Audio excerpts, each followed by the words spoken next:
Hey guys, welcome back. तो यार आज से हम अपना सी कोर्स को भी कंटिन्यू करेंगे। यहाँ पर मैंने आपको अनाउंसमेंट कर दिया था कि मैं सी का कोर्स स्टार्ट करने वाला हूँ, तो ये प्लेलिस्ट यहाँ पर है। अब नेक्स्ट सारी वीडियोस इसके बाद ऐड होनी चालू हो जाएंगी। तो आज मैं इसके फर्स्ट क्लास लूंगा। तो इसकी फर्स्ट क्लास के अंदर मैं आपको बस सी से फ्रेंडली बनाने की कोशिश करूंगा। तो कुछ बेसिक्स हैं, अगर आपको आते हैं तो भी, आते नहीं है तो भी, ये बताने जरूरी है क्योंकि ये कोर्स सभी के लिए है, बिल्कुल बेसिक से है। तो बस सुन लीजिए एक बार, अपना कहीं लिखना चाहते इसे नोट कर लीजिए क्योंकि इसमें सिर्फ थ्योरी होने वाली है। ठीक है, तो अपनी स्लाइड ओपन कर लेता हूं मैं। हम बात करेंगे सी हिस्ट्री एंड इंट्रो। ठीक है, तो अगर हम हिस्ट्री से बात करें तो 1972 में सी हमारी बनाई थी डेनिस रिट्ची ने। ठीक है, जनरल पर्पस प्रोग्रामिंग लैंग्वेज होती है सी, और ये बहुत बहुत ज्यादा पॉपुलर है आज भी। उसके बहुत सारे रीजंस हैं। अगर मैं इसके यूज की बात करूं तो पहली चीज तो सी बहुत ही पावरफुल लैंग्वेज है और ये नॉर्मली यूज होती है बहुत सारे सॉफ्टवेयर्स, डेटाबेस, एप्लीकेशंस, इन सभी को बनाने में नॉर्मल यूज होती है। ठीक है, अगर मैं यहां पर बताऊं कि सी क्यों पढ़नी चाहिए, तो सी पढ़नी चाहिए इसके फायदों की वजह से। बहुत सारा फायदा। क्या फायदा? जो कि ये बहुत पुरानी लैंग्वेज है बट आज भी बहुत ज्यादा पॉपुलर है। क्यों? क्योंकि इसकी स्पीड हाय मतलब जब आपका छोटा प्रोग्राम बनता है तो आप ये चीज नोटिस नहीं कर पाओगे, बट जब बड़ा प्रोग्राम बनाओगे तो ये चीज आपको समझ आएगी कि स्पीड मायने रखती है। ठीक, अगर मैं इसके फर्स्ट पॉइंट के हिसाब से बताऊं अपने स्लाइड के हिसाब से, तो अगर आपको सी प्लस प्लस या सी प्रोग्रामिंग लैंग्वेज आती है तो उसके बाद आप कोई भी प्रोग्रामिंग लैंग्वेज पढ़ सकते हैं बहुत इजीली। अब ऐसा क्यों बोला? क्योंकि बेसिक्स और सिंटेक्स सभी प्रोग्रामिंग लैंग्वेज के बिल्कुल सेम होते हैं, चाहे वो पाइथन हो, चाहे वो जावा हो, चाहे सी हैश हो, या कोई सी भी हो। सी प्लस प्लस ही क्यों ना हो, अगर आप सी पढ़ रहे हो तो सी प्लस प्लस के बेसिक्स भी वही होते हैं। तो आप स्टार्ट वाली लैंग्वेज से ही करो क्योंकि सी आपकी बेस है। अगर आपका बेस मजबूत है तो बाकी सारी चीजें अपने आप ही सही होती चली जाती है। इसलिए बोलते हैं सी पर थोड़ा अच्छे से ध्यान दो, बाकी सारा हो जाएगा क्योंकि बेसिक सबके सेम होते हैं। अब मैंने जैसे कि बताया था सी बहुत फास्ट है अगर कंपेयर करा जाए जावा और पाइथन से। ठीक है, और क्यों, उसका एक रीजन मैं आपको बता देता हूं, तो सिंपल बस समझना। अब एक बात बताइए, अगर आप कोई प्रोग्राम रन करते हो उसमें कुछ नैनो सेकंड्स लगती है और 1 सेकंड लगती है। ठीक है, अगर 2 हो तो थोड़ा सा और टाइम लग जाएगा, दुगना हो गया उससे। अगर 1000 हो तो अगर कोई प्रोग्राम नॉर्मल सी से कुछ सेकंड्स पीछे, कुछ नैनो सेकंड्स पीछे है, तो अगर बहुत सारे ऐसे 1000 प्रोग्राम को मिलाकर हम एक एप्लीकेशन, एक सॉफ्टवेयर बनाएंगे तो वहां पर स्पीड का पता कितना ज्यादा कंपाउंडिंग होते चला जाएगा।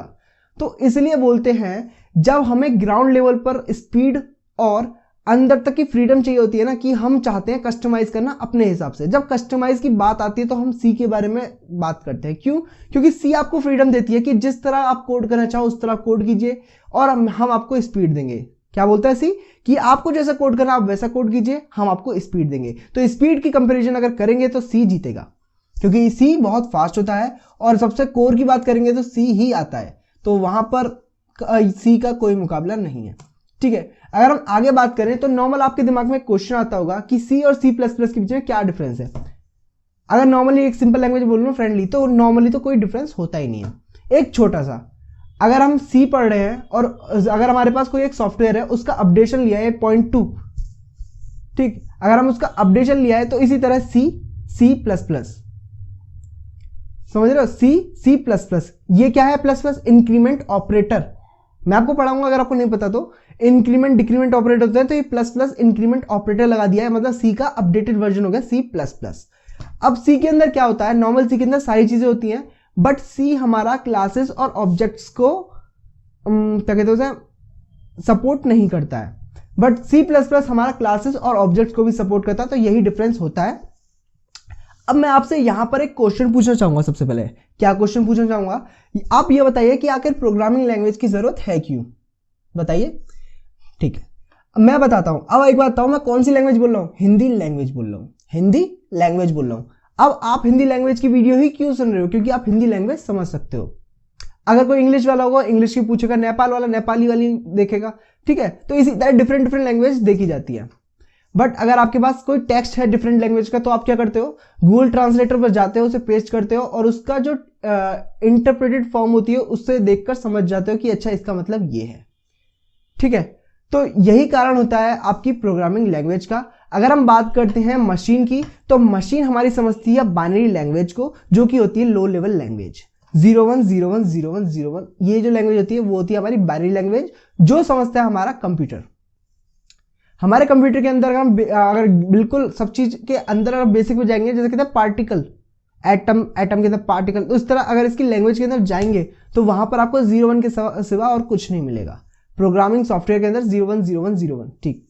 तो 01 आपकी लो लेवल लैंग्वेज हो गई, और हम कोडिंग करते हैं हाई लेवल लैंग्वेज में, जो कि मैं बोल रहा हूं उस टाइप से।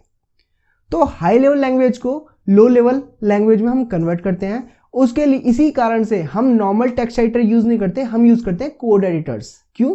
क्योंकि कोड एडिटर्स के अंदर हमारे कंपाइलर्स होते हैं, इंटरप्रेटर्स होते हैं। अब ये क्या होता है, यहां पर ये क्वेश्चन आता है, कंपाइलर और इंटरप्रेटर। अब गूगल ट्रांसलेटर आपका क्या है, आपकी कोड को कंपाइल करता है, इंटरप्रेट करता है, आप जैसे समझ सको आपकी लैंग्वेज के अंदर। तो यहां पर कंपाइलर हमारी हाई लेवल लैंग्वेज को लो लेवल लैंग्वेज मतलब कि बाइनरी के अंदर कन्वर्ट करता है। बट एक डिफरेंस होता है, दोनों एक ही काम करते हैं, हाई लेवल लैंग्वेज को लो लेवल के अंदर कन्वर्ट करते हैं। एक छोटा सा डिफरेंस इन दोनों में होता है, बस एक छोटा सा डिफरेंस। क्या? कंपाइलर क्या करेगा, पूरे प्रोग्राम को एक साथ रन करेगा और जितने भी एरर होंगे तड़ दे देगा, मतलब जितने भी एरर्स हों सारे एक साथ दे देगा, मतलब पूरे प्रोग्राम को एक साथ रन करेगा और सारे एरर्स आपको पकड़ा देगा। भाई देखते रहो कहां कहां कौन कौन सा एरर है, समझते रहो और क्लियर करते रहो।